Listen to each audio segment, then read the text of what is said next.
Franchise cricket মানেই এখন বিশ্ব ক্রিকেটের এক জমজমাট মঞ্চ, যেখানে বিভিন্ন দেশের তারকা ক্রিকেটাররা একসাথে খেলেন আর তরুণরা পায় শেখার অসাধারণ সুযোগ। ঠিক এমনই এক অভিজ্ঞতার মধ্য দিয়ে যাচ্ছে উবায়েদ শাহ, যিনি লাহোর কালান্দার্স দলে খেলছেন। এই দলে আছেন বিশ্বমানের পেসাররা শাহিন শাহ আফ্রিদি, হারিস রাউফ এবং বাংলাদেশের কাটার মাস্টার মুস্তাফিজুর রহমান। এমন তারকাখচিত বোলিং লাইনআপকে অনেকেই পাকিস্তান সুপার লিগের সেরা পেস আক্রমণ বলেই মনে করছে। তরুণ পেসার উবায়েদ শাহ নিজেও সেটা স্বীকার করেছেন। তার মতে, এত অভিজ্ঞ বোলারদের সঙ্গে একই দলে খেলাটা তার জন্য বিশাল সুযোগ। বিশেষ করে মুস্তাফিজ ও শাহিনদের কাছ থেকে প্রতিদিন নতুন কিছু শেখার সুযোগ পাচ্ছেন তিনি, যা তার ক্যারিয়ারের জন্য খুবই গুরুত্বপূর্ণ। দলের অধিনায়ক শাহিন আফ্রিদির ওপরও আলাদা করে আস্থা প্রকাশ করেছেন উবায়েদ।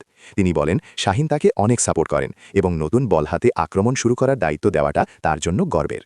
এদিকে মুস্তাফিজুর রহমানও দারুণ ফর্মে আছেন।